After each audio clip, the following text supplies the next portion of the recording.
사도신경으로 신앙 고백하시겠습니다.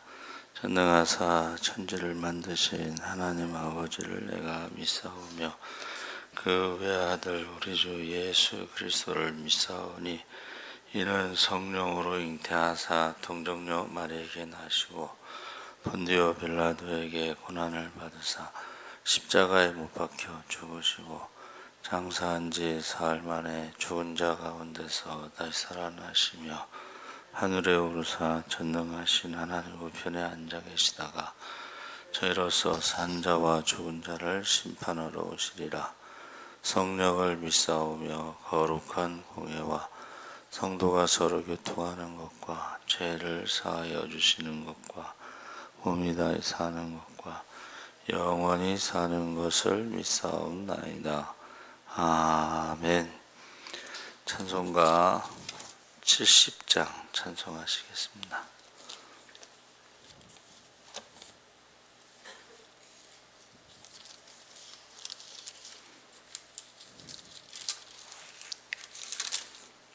찬송가 70장 찬송하시겠습니다.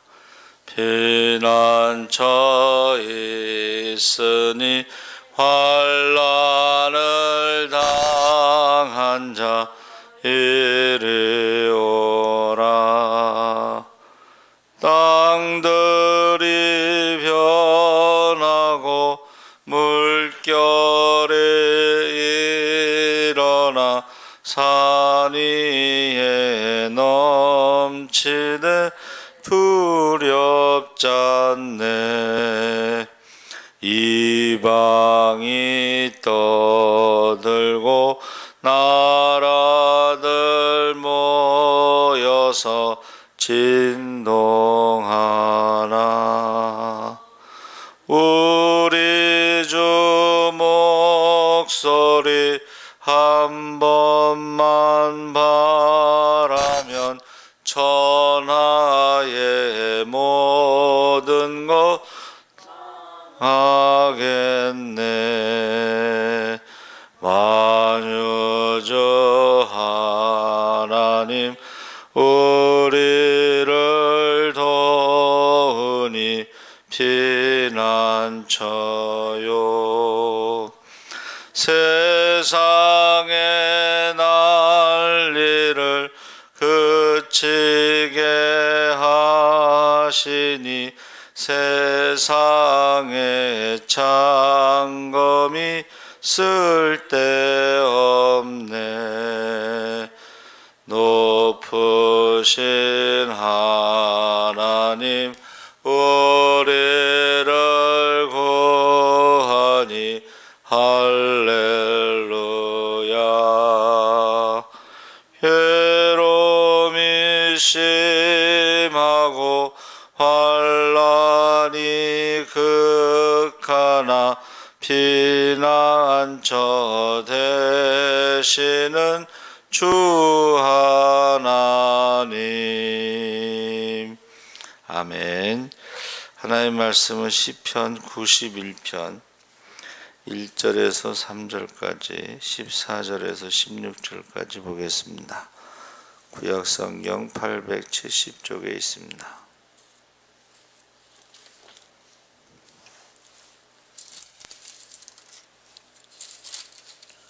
91편 1절에서부터 3절까지 읽고 14절에서 16절까지 읽겠습니다.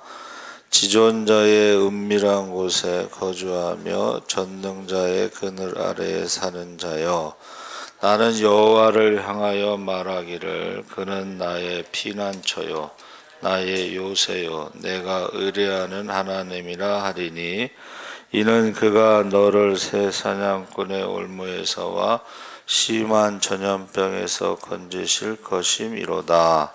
아멘. 14절에서 16절 읽겠습니다. 하나님이 이르시되 그가 나를 사랑한즉 내가 그를 건지리라. 그가 내 이름을 안즉 내가 그를 높이리라. 그가 내게 간구하리니 내가 그에게 응답하리라. 그들이 환난 당할 때에 내가 그와 함께 하여 그를 건지고 영화롭게 하리라. 내가 그를 장수하게 함으로 그를 만족하게 하며 나의 구원을 그에게 보이리라 하시도다. 아멘. 할렐루야. 좋은 아침입니다. 잘 오셨습니다. 감사합니다. 전능자의 그늘이라는 제목으로 말씀을 나누려고 합니다. 그리스도인들은 언제나 넘치는 감사의 삶을 살아가야 되는데, 그것은 하나님께서 한량없는 은혜로 우리의 모든 죄를 사하시고 우리를 그의 자녀로 삼아주셨기 때문입니다. 그래서 일생 동안 우리와 함께 하셔서 우리를 돌보시고 인도해 주시기 때문에 우리가 감사의 삶을 살아야 됩니다. 그래서 시편 91편은 우리를 돌보시는 하나님, 우리의 간구에 응답하시는 하나님께 감사와 찬양의 고백이고, 오늘 말씀은 이 믿음과 감사의 고백이 우리의 고백이 되기를 주의 이름으로 축원합니다. 아멘. 그래서 우리를 돌보시는 하나님, 91편 1절에 지존자의 은밀한 곳에 거주하며 전능자의 그늘 아래에 사는 자여. 그래서 이 세상이 우리가 사실은 푸른 초장과 같이 평안한 곳이 아니고 사막의 음침한 골짜기와 같이 위험한 곳입니다. 포악한 사냥꾼과 같은 사탄의 세력이 도처에 울무를 놓고 우리를 노리고 있습니다. 그러나 이 위험한 광야와 같은 인생길에서 우리는 조금도 두려워할 필요가 없는 것은 우리가 하나님의 자녀이기 때문에, 전능자의 그늘 안에 있기 때문에 그렇습니다. 그래서 우리를 돌보시는 하나님께서 우리와 함께 하시기 때문에 자신의 힘을 의지하고 걸어가는 인생은 실족하게 되지만, 하나님을 의지하고 걸어가는 인생은 어떠한 상황에 처한다 할지라도 절대 안전한 것입니다. 그러니까 하나님의 그늘, 전능자의 그늘이 가장 안전한 장소, 가장 안전한 피난처가 되는 것입니다. 그러므로 우리는 이 사실을 늘 기억하고 오직 우리를 돌보시는 하나님만 바라보고 믿음으로 걸어가야 됩니다. 하나님만 바라볼 때 우리의 삶에 밀려오는 모든 두려움을 떨쳐버릴 수가 있습니다. 하나님만 바라볼 때 그는 나의 피난처요, 나의 요새요, 내가 의뢰하는 하나님이라 담대히 고백할 수가 있습니다. 하나님은 자신을 의지하는 자에게 방패가 되어주시고, 4절에 그가 너를 그의 깃으로 덮으시리니 내가 그의 날개 아래에 피하리로다. 그의 진실함은 방패와 손방패가 되시나니. 그래서 우리가 아브라함을 부르셨을 때에 하나님이 하신 말씀 중에 하나가 방패가 되어준다, 이렇게 말씀하셨습니다. 막아주시는 거예요. 그래서 목회를 하다 보면 이제 억울한 일을 당할 때도 있고 힘든 일을 당할 때도 있는데, 그때에 이렇게 방패가 되어주는 성도들이 있어요. 너무 고맙죠. 제가 막 억울하다 뭐 해도 이게 안 되거든요. 변명이처럼 들리기 때문에. 그런데 하나님께서 그 방패가 되어주는 성도들이 있어가지고 그것을 다 이렇게 막아주시는 거예요. 그래서 너무 감사하게 생각하고 있습니다. 그래서 이제 임직식 할 때, 이 장로, 장립, 권사취 임직식 할 때에 뭐 권면 이런 거 하잖아요. 이제 제가 저희 모교의 그 목사님은 권면하실 때 중앙성결교회 이만신 목사님이 중환자실에 있을 때에 어느 장로님 이름을 부르시더래요. 다른 사람 이름 부르지 않고 그 장로님 이름. 그래서 그 권면하실 때에 중환자실에 그 어떤 그 사경을 헤매고 있을 때에도 부를 수 있는 장로님이 돼 주시기 바랍니다. 그렇게 권면하셔요. 그래서 힘들고 어려울 때 하나님께서 방패가 되어 주신다. 그렇게 말씀하고 있습니다. 어미사의 포근한 날개 아래 피난처를 얻은 새끼들은 폭풍우도 맹수의 위협도 다 있고 평안함을 누릴 수가 있습니다. 그와 같이 하나님의 날개 아래 피난처를 얻은 우리는 어떠한 환난과 풍파가 닥쳐온다 할지라도 평안함을 누릴 수가 있습니다. 우리가 거할 전능자의 그늘은 어디인가? 우리는 예수님의 십자가 그늘 아래가 전능자의 그늘이다. 그래서 찬송가 415장에 십자가 그늘 아래 나 쉬기 원하네. 저 햇볕 힘이 뜨겁고 또 짐이 무거워 이 광야 같은 세상에 늘 방황할 때에 주 십자가의 그늘에 내 쉴 곳 찾았네. 십자가 그늘 아래가 바로 전능자의 그늘 아래다. 거기가 가장 안전한 장소다. 십자가의 그늘 아래 있으면 죄의 문제로부터 사망의 문제로부터 우리가 안전하다는 것입니다. 할렐루야. 그래서 아무리 환난의 햇볕이 뜨거워도 아무리 고난의 짐이 무거워도 우리 주님의 십자가 그늘 아래에 나가면 참된 안식과 평안을 얻을 수가 있습니다. 그래서 우리는 늘 주님의 십자가로 나가야 하고 하나님은 자신을 의지하는 자에게 구원자가 되어주십니다. 91편 3절에 이는 그가 너를 새 사냥꾼의 올무에서와 심한 전염병에서 건지실 것이다. 하나님을 의지하고 나아가면 전능하신 하나님께서 그의 모든 위험에서 우리를 건져주십니다. 그래서 보아스가 루세게에 대해서 축복을 할 때에 전능자의 그늘 아래에 내가 들어왔으므로 하나님께서 너를 보호하시기를 내가 축복한다.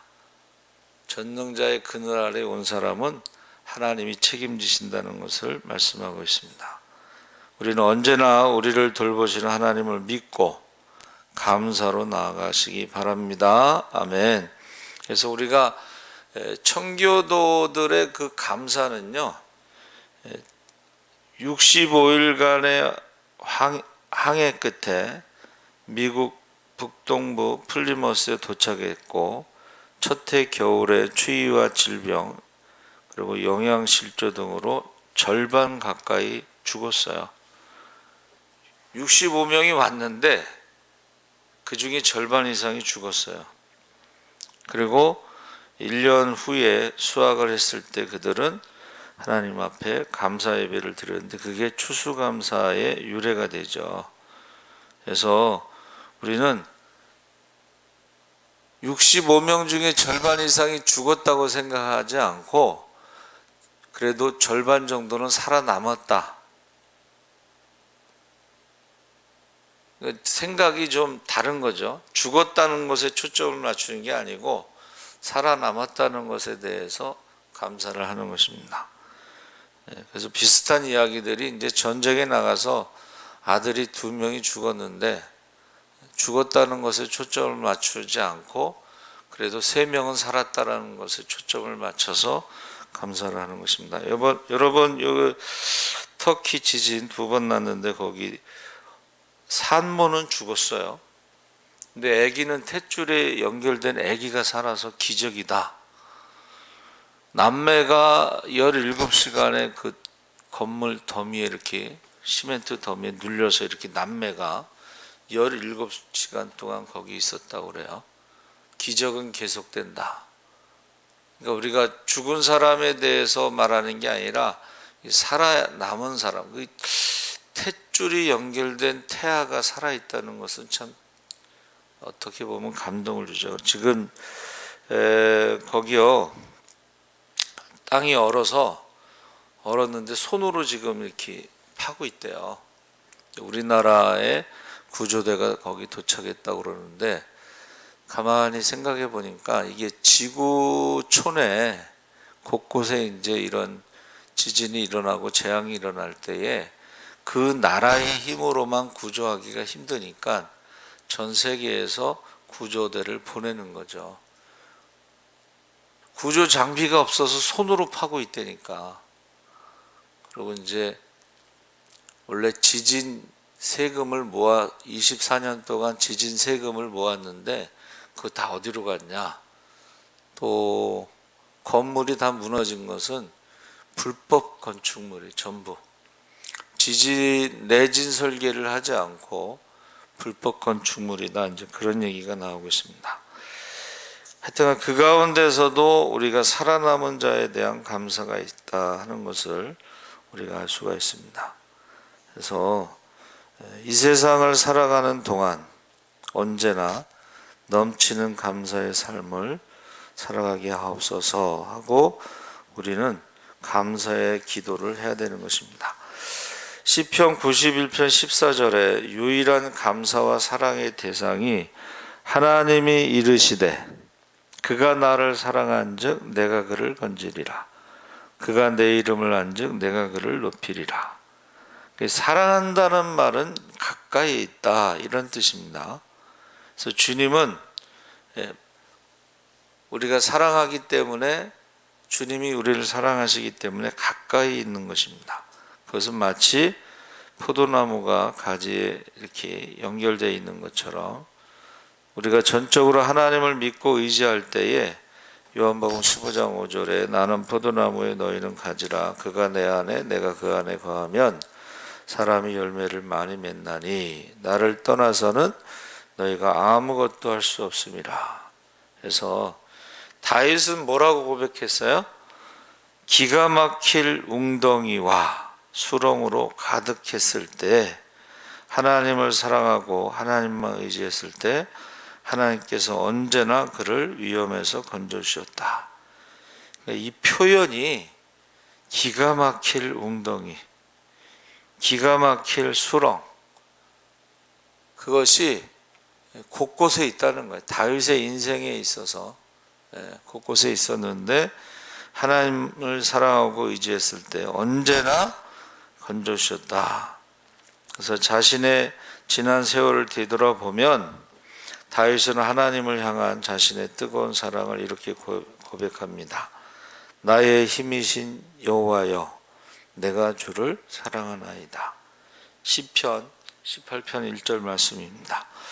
지금 저와 여러분이 어떠한 웅덩이에 빠져 있는가?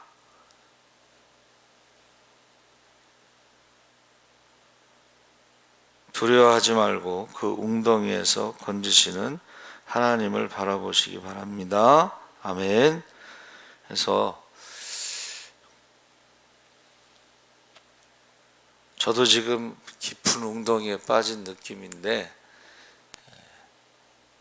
어떻게 해야 될지 모르겠어요. 저도. 그래서 하나님 앞에 기도합니다. 여러분, 저와 여러분이 할 수 있는 게 뭐가 있겠어요? 웅덩이에 빠지면 자기 혼자 힘으로 나올 수가 없잖아요. 그때 우리는 하나님 앞에 기도하는 것밖에는 없습니다. 그래서 여기 지금 죄와 질병의 웅덩이로부터, 저주와 죽음의 수렁에서부터 우리를 건지시는 것을 알 수가 있습니다.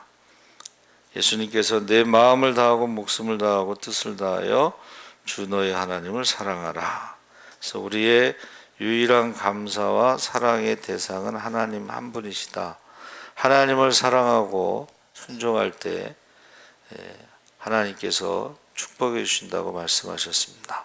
그래서 신명기 6장 3절에 이스라엘이 듣고 삼가 그것을 행하라. 이스라엘아 듣고 삼가 그것을 행하라. 그리하면 내가 복을 받고 내 조상들의 하나님 야훼께서 내게 허락하심 같이 젖과 꿀이 흐르는 땅에서 네가 크게 번성하리라. 그래서 이제 우리가 축복을 좋아하는데 성경에서는 말씀을 듣고 순종하면 축복해 준다고 약속하신 것입니다. 더 나아가서 우리가 하나님께 받은 은혜와 사랑을 이웃에게 베풀고 나누며 우리가 살아가야 되는데, 감사라는 것이 입술로만 하는 것이 아니라 이게 구체적으로 이웃사랑으로 나타나야 되는 것을 말하고 있습니다. 그래서 지금 우리나라는 유엔으로부터 도움을 받았던 나라가 유엔에 이제 우리가 회원국으로 이렇게 남을 도와줄 수 있는 유일한 나라죠. 그래서 월드비전 지회에 이제 무슨 할애 같은데 갔더니 이제 월드비전을 쫙 보여주는데 유일한 나라예요. 도움을 받던 나라에서 도움을 주는 유일한 나라. 그래서 저 월드비전이 그 전에 이제 선명회라는 것으로 우리가 알고 있는데, 한경직 목사님하고 이제 어떤 기자하고 이제 둘이 만든 거예요. 전쟁 고아와 과부를 위해서 이걸 만들었어요. 사실은 그때는 우리가 도움을 받은 거예요. 그렇죠? 그런데 지금은 월드비전이라는 이름으로 바꿔서 전 세계의 전쟁 고아와 과부, 어려운 사람들을 지금 돕고 있습니다. 그래서 우리나라에도 평생 교육자, 사회운동가로 살았던 최규철 교장 선생님이 한국의 슈바이처로 불린 장기려 박사와 함께 우리나라 최초의 의료조합, 의료보험 같은 그런 조합이 있었는데 그것이 청십자 조합입니다.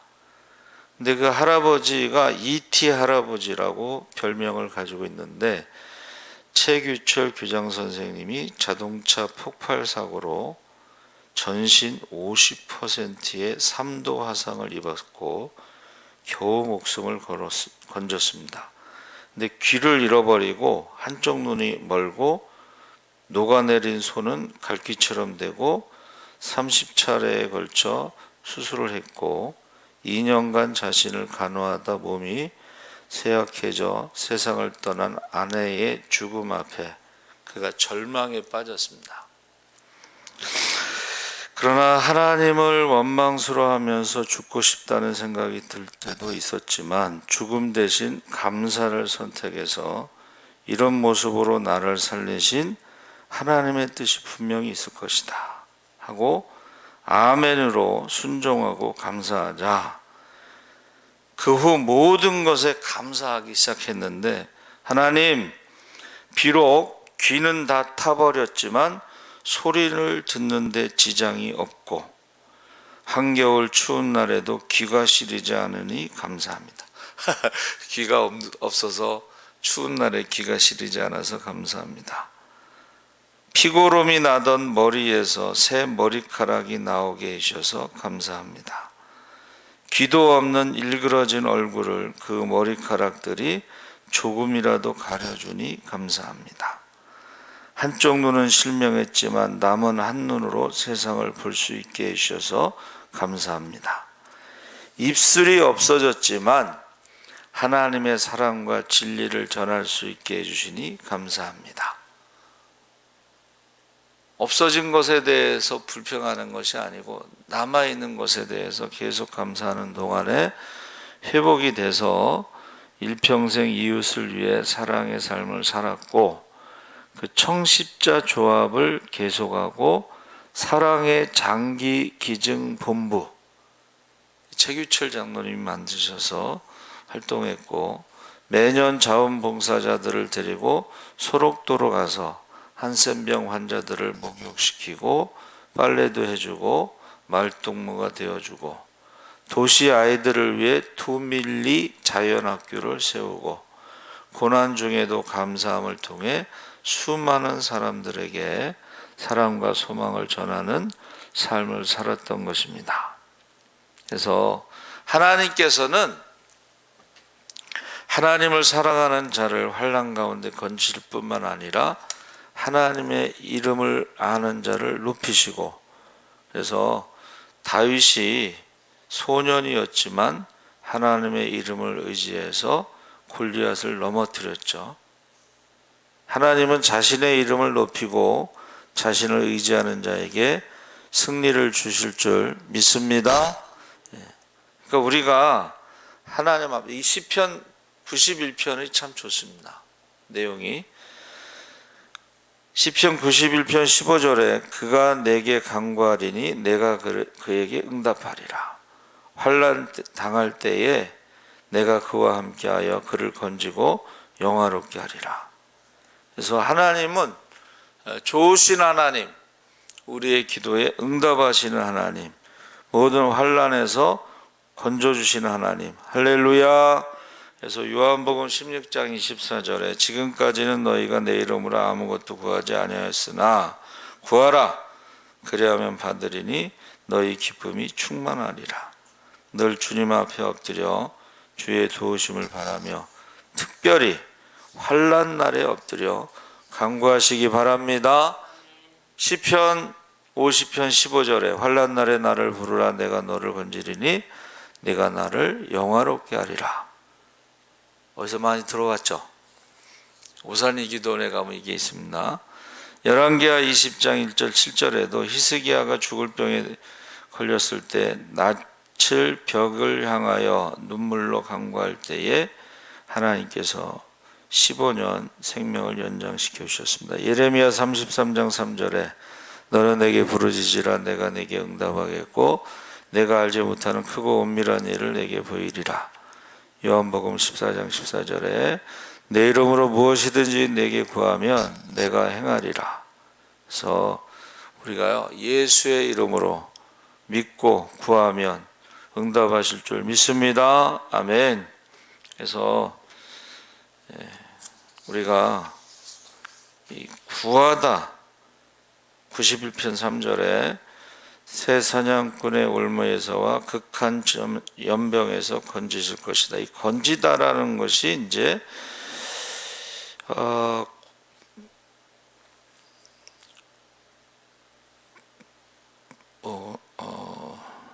벗기다, 빼앗다, 구하다 뭐 이런 단어로 사용되고 있는데 이 한문하고 똑같아요. 건질 구자가요 모아서 건지다, 모아서 구하다, 모아서 돕다, 모아서 치료하다. 그러니까 하나님께서 모든 힘을 다 동원해서 그 환난 날에 구하는 기도하는 자에게 모든 것을 다 동원해서 구해주시고 도와주시고 치료하시고 그런 모습이죠. 그래서 이게 전 세계 구조대가 이렇게 가는 게 이게 모아서 돕는 거랑 하나님이 모든 방법을 다 동원하고 모든 능력을 동원해서 구하는 것, 돕는 것, 치료하는 것이 같아요. 히브리어나 한문이나 지금 우리가 전 세계에서 재난당하는 곳에 가서 구조대가 가는 거랑 똑같습니다. 그러니까 여러분, 우리가 6.25 전쟁 때 유엔군이 14개 국가가 이렇게 와서 도왔잖아요. 그게 건진다는 그 단어의 뜻이에요. 그리고 그 유엔군이 대부분 다 기독교 국가잖아요. 저는 그 유엔군을 하나님의 군대라고 생각하는데 거기에 보면은 최초로 유엔군이 파견된 나라가 우리나라예요. 6.25 전쟁 때 최초로 파견이 됐어요. 그러니까 이것을 우연이라고 보면 안 돼요. 우연. 원래 그 소련이 뭐 안전보장 이사회에서 거부권을 행사할 수가 있어요. 그런데 그 소련 대사가 차가 막혀가지고 회의가 끝난 다음에 도착했어.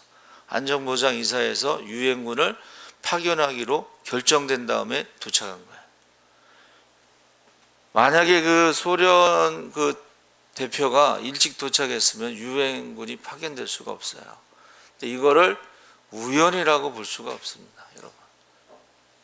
최초 유엔군이 파견된 것을 우연이라고 볼 수. 그래서 이렇게 모아서 건지는 거, 모아서 도와주는 거, 모아서 치료하는 것이 바로 건진다는 그 나찰의 의미가 되는 것입니다. 그래서 저와 여러분이 기도하면 하나님의 군대가 모여서 마하나임의 군대가 우리를 지켜주시고 우리를 구해주시고 우리를 책임져 주실 줄 믿습니다. 살아계신 하나님 아버지 감사합니다. 전능자의 그늘 아래 피한 자는 하나님께서 책임져 주십니다. 우리가 기도하면 하나님께서 최선을 다해서 모든 힘을 동원해서 우리를 책임져 주시고 우리를 구해 주십니다. 우리가 믿음으로 하나님 앞에 기도하게 하여 주시옵소서. 감사하며 예수님의 이름으로 기도합나이다. 아멘. 하늘에 계신 우리 아버지여, 이름이 거룩히 여김을 받으시오며 나라의 임하옵시며 뜻이 하늘에서 이룬 것 같이 땅에서도 이루어지이다. 오늘날 우리에게 일용할 양식을 주옵시고